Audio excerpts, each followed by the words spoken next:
And only someone who really understands community leadership and activism, would say, hey, we're not going to make a jail story. We're going to make a love story, right? Because we come from a different experience, because we've been working in community for 20 years.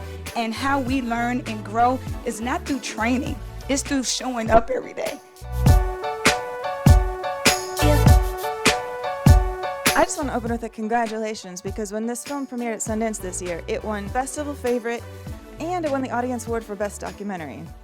And I think the people in here probably know, what a beautiful omen that documentary is. But people who've won it in the past, it's Maru, it's Summer of Soul, it's Navalny. So you guys are an excellent really incredible company. Yeah, it's incredible to be in that company. It was unbelievable experience. I kind of want to start just by saying one thought that really went through my head watching this film is that young girls are wise. The young girls are probably the peak of wisdom. And it almost feels like after we have that young moment of moral clarity, we just make things really, really murky and confusing. I love that you said that. I think when I first saw Angela's TED Talk, those kind of thoughts were going kind of through me, but then her voice really articulated something that was brewing for me. And I think I was going through a time in my life where I was trying to find my next path or kind of find myself again. And the words of these girls and the words of Angela helped me connect back to that inner child and my why, and the brilliance I think we have as young women that we may start to lose and get more muddled as we get older. Agreed. Well, Angela, your TED Talk that Natalie just mentioned, if people here haven't seen it, it's online. It's incredible. Over 1 million people have watched it. If you watch it, you get to see your dad sitting there in the front row, tearing up a bit. It is really, really wonderful. Yeah. I mean, with 1 million people watching this film, you must have heard from a bunch of filmmakers saying, hey, I think this is a story. So what was it about Natalie that made you decide she was the one you really wanted to collaborate with on this? Yes. Well, as soon as I exited the stage at TED Women, many filmmakers lined up, but more emailed me. And I definitely wasn't prepared for that. But it was fearful about what would you do with this Black story around these Black girls. So, of course, my third eye is really what is this? And I did not respond, or I would just immediately decline other filmmakers because they really just wanted access to the jail or the prison. And they really wanted to focus on why these men were in prison. And you could tell that they were trying to judge if they even deserved to have this experience. And when Natalie reached out to me, her email was clear that she would center the girls. She understood that they had the wisdom. As you said, it's murky, right? And I know that I would not have ever thought about taking young girls into a prison or a jail, but they do not think about the risk, right? They're free spirit, and they don't look at how the world is set up to harm them. And as you get a little older, you start to be a little bit more cautious. And so Natalie really understood when I said that they were going to do this on their terms, and not only invited me to be a director, but invited the girls to collaborate with us. This is why you see this purity. And not only did she did that, she came to my hometown. She put forth the effort, the energy, the time, and the resources to get to know me first, then to understand the organization and understand what these girls dreamed of, their aspirations. And I just love the tenderness and care, and that's what attracted me to doing this project with her. Well, and I heard that when you guys started talking, you realized, not only do you share kind of this idea of a moral idea of what this story is really about, but you had a lot of artistic touchstones in common, that you liked a lot of the same music, you liked a lot of the same looks and aesthetics. I would love to hear what some of your touchstones were in making this film. Yeah, it was kind of cool. Going into meet Angela, it was very intuitive, and I think both of us were okay, it's going to be about the girls. They're going to lead, but also I think we're both intuitive, in the moment people. We love music, we love inspiring people, and we just kind of had similar personality traits in that way, and like some of the same things. And then at the end of the day, if we ever don't agree on something, it really comes back to the girls, right? So it's all about just us creating a space where they're leading and telling us what they want to do, from conversations, the style, how the camera moves around them. And so each girl developed their own kind of style and world in which the film would take place around them. Including the music. The playlist is from the girls. They do a great job. Yes. I mean, Chad, you make such an impression in this film. You're such a wonderful addition. How did you get involved with this project? So we prior to the film, or prior to working with Girls for a Change, I was already involved in responsible fatherhood work and working with the jail.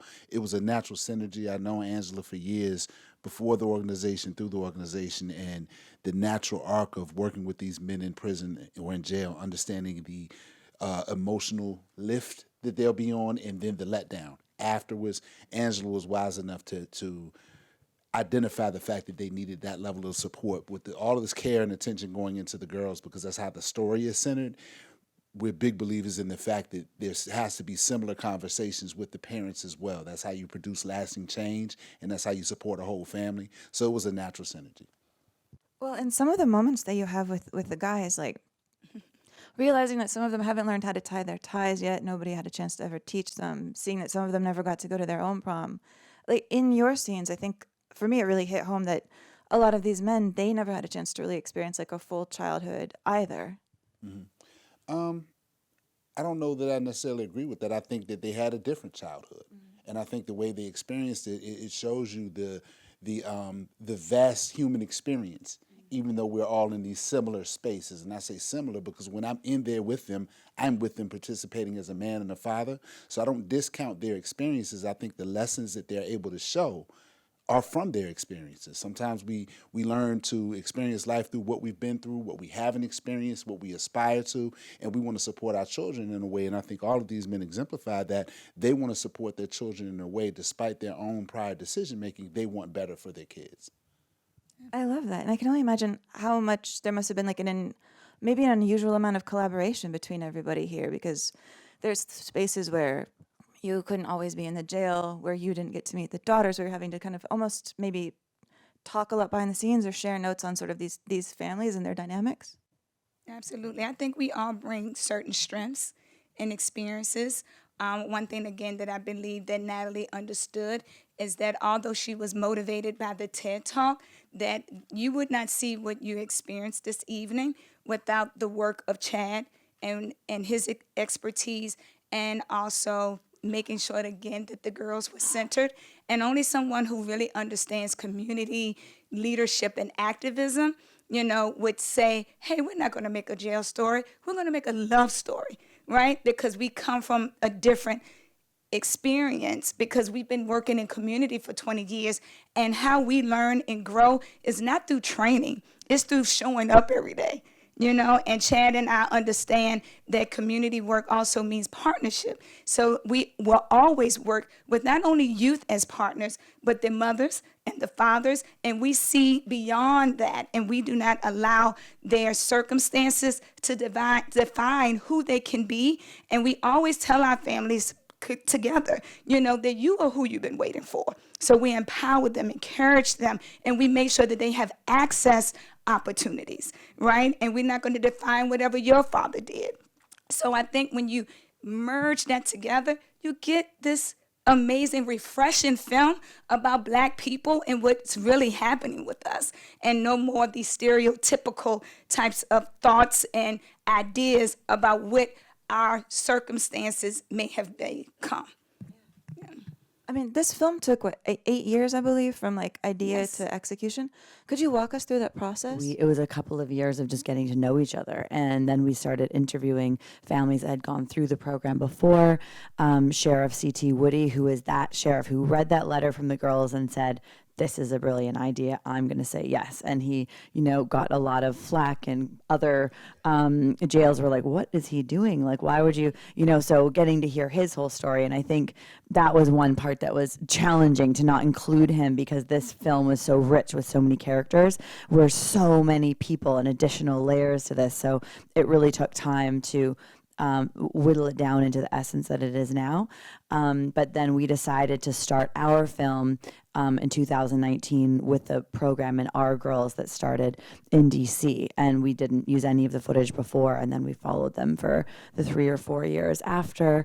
And then also with our incredible editors. I mean, documentaries don't come together unless you're co-writing, co-collaborating. So we worked for a couple of years with Troy J. Lewis, who's incredible. And then the last year with Adelina Bikish, who's in London. And they all just kept elevating and elevating. So I just think, to your earlier point, with the collaboration we all had, then with the girls on set and the parents and then our editors, it's just been like such a beautiful collaboration for a long time. I mean, when you were all in the editing room, is that when you decided who your subjects were definitely going to be among the girls, or what was it about these 4 girls that really said? We love these girls from the beginning, and I think like it could have been even fewer. You know, sometimes you want to go, okay, can we go deeper if it's just 1 or 2 main participants? But for me, it was just like this beautiful kind of 4 girls that illustrated a collage, so many different aspects of the girl, the father-daughter relationship, and it's infinite, right? Every single girl and father is going to have a different experience. So with these 4 families, we did follow all of them from the dance and through it, and for the 3-4 years after. Yes, and what I would add to that is Natalie and I both saw some similar things around the families, but we also had some different perspectives. Like I saw, the coming to age. I love the fact that it was different lived experiences of Black girls, because again, you know, if you have a family member that's incarcerated, you usually tend to get like shoved in this box, and they literally lock the key, and that's who you are. You are a child with the absent father, and that's it. And no one tends to have these conversations with young girls, especially Black girls, because of the shaming that you may feel that they may have, and vice versa. She may not have an opportunity to have these brave conversations. And I just saw all of these girls, they were like full of bravery, you know, their tenacity and their boldness, and they all had something to say, but something different. And I love the fact that you could see the hopefulness.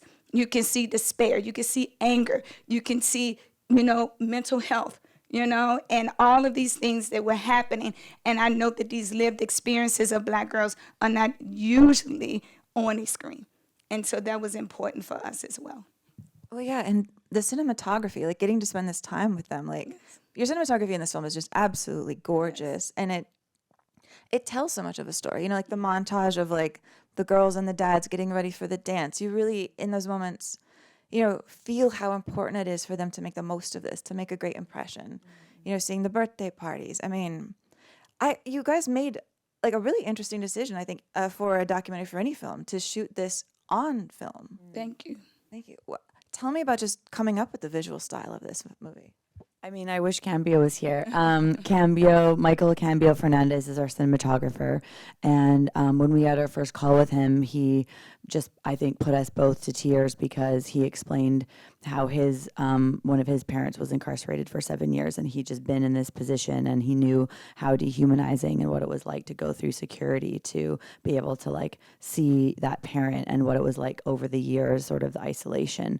So I felt like, you know, he just had such a deep intelligence for what the kids were going through, but also this, like us, wanted to really sit and be at the same level, be at eye line, like ask questions, let them lead. And it was really important for Cambio that we filmed these girls in the most powerful, beautiful, cinematic, like give them everything that, you know, we could.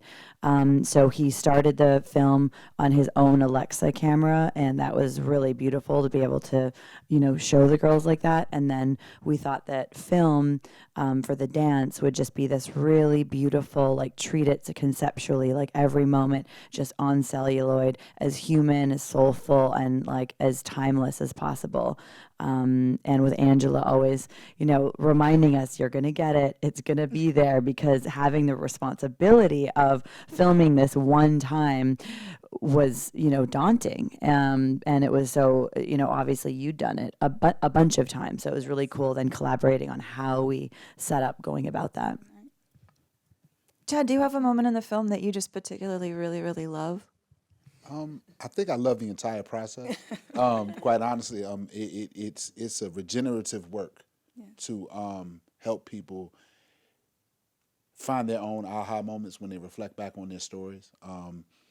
I think if I had to pick a point in the film of my direct experience, it would probably be the aha moments when you see things start to click and the other sessions are starting to be shown. And you see lights come on in their eyes and they're volunteering and they're sharing. And you see me talking less and see them talking more because that's the goal, to get them to drive the car. I just know the direction we need to go. And I think also the dance itself, just I remember particularly watching one getting them, helping them get ready and watching them look like a room full of CEOs, but then look like a bunch of little kids sitting on a bench in the hallway when they were waiting on their daughters to come on, and you saw all of this childlike excitement come over them. The fear was in their eyes, the excitement of the moment, and then to watch the girls come down as brave as they were. I think that was probably my number one moment. Thank you, Chad. Angela, you picked. What did I see you picking out their clothes? Yes. Yes. And my father was there too. That's the part, you can't do it all. But but Natalie and I captured a lot of my father's involvement. I share about the shoes, but my father helps me get the suits, and he, put that good old starch on there. We from the South. You gotta have that crease, So my father does all that. I'm like, it's enough starch, Dad. It's good. I don't need them being robots. But he enjoys it. It's like therapeutic for him.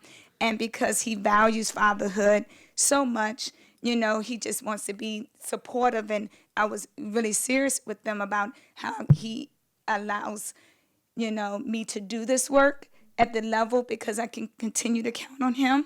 And he's really proud of where this film and the program has been able to grow and develop over the years. But yeah, I kind of let him lead that.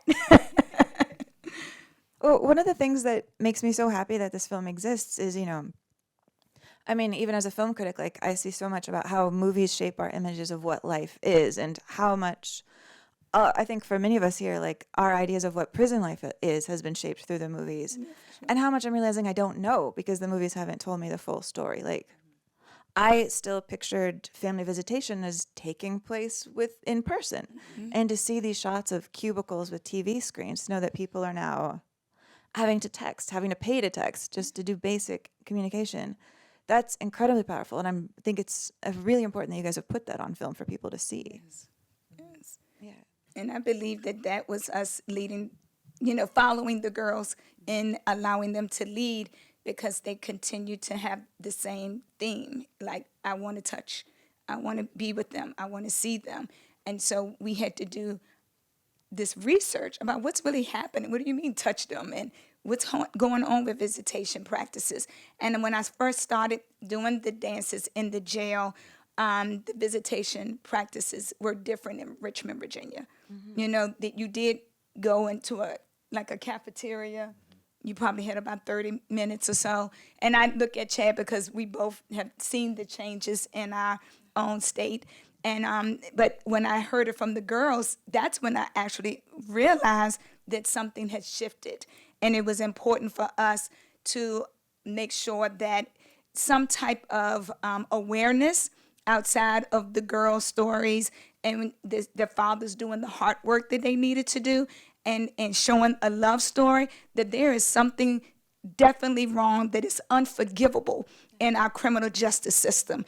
And if we had a moment to make sure that you can see one thing that you can take away, know what is happening to our community members, with our families, and with specifically Black and brown people, with this system that is purposefully designed to disconnect and destroy us. But when I have enough eyes on this film, I know that this is a tool for all of us to come together to make it a better world for everyone.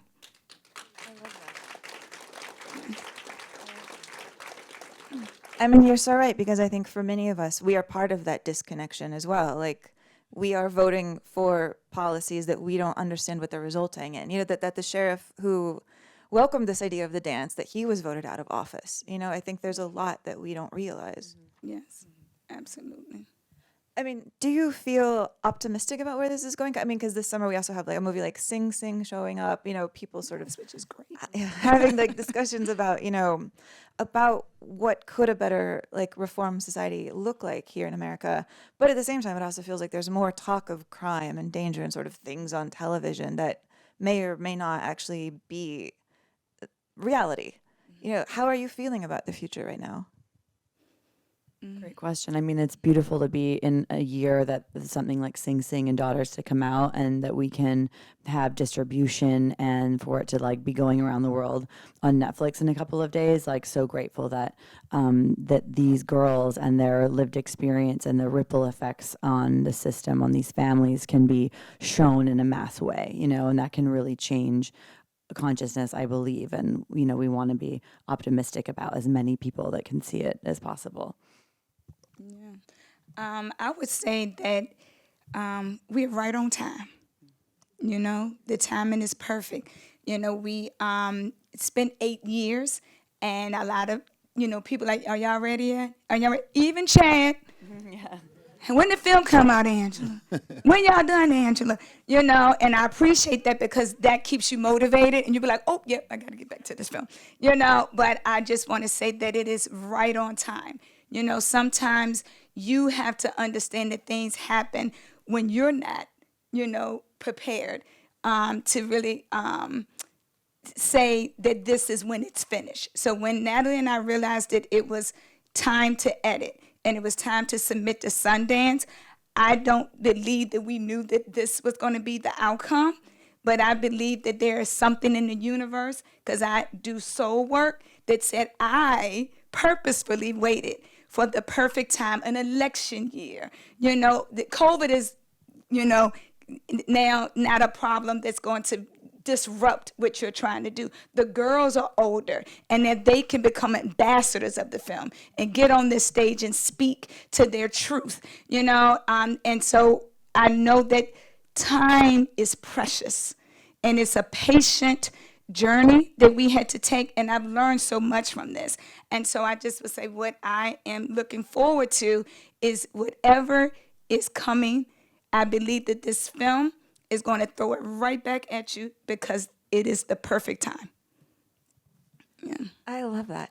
I mean, we should probably wrap up, but before we do, I know there's a question that everybody here is dying to know that I'm dying to know too, which is how are the girls? How do they think of the film? Have all of the male participants been able to see the film? It's been so beautiful to be able to like craft the film with them, you know, like working with Aubrey over the years. She was able to then have a say in some of the memory sequence she had, and just seeing her grow and use the film as a tool to process everything she's been going through has been so beautiful to see. And now that they are getting older, like Angela said, ideas about what they want to do with the film or what they want to do with their career. So we're always talking all the time. We're going to see them in a couple of days. You know, they're a big part of the journey. So hopefully, this, you know, some will continue to grow with them. Yes. So I would just add that I'm really excited about Santana, because she came to me. She said, you know, I'm going to be a civil rights attorney.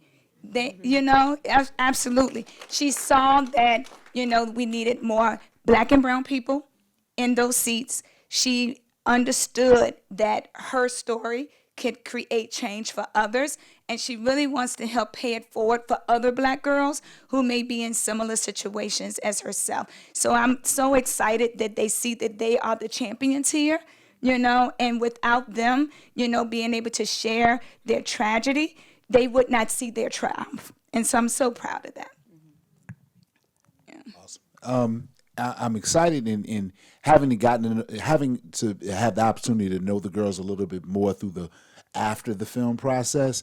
You see where the glass ceiling has been blown off of whatever they may have been thinking before, that what they aspire to do, they know their voices have been amplified, and watching them deal with that with humility and bravery all at the same time has been awesome. And I can't speak for the parents, but watching it, you can see the humbleness in their eyes and the excitement in their eyes when they see their babies able to vocalize these things as they've been able to participate in the impact campaign and things like that.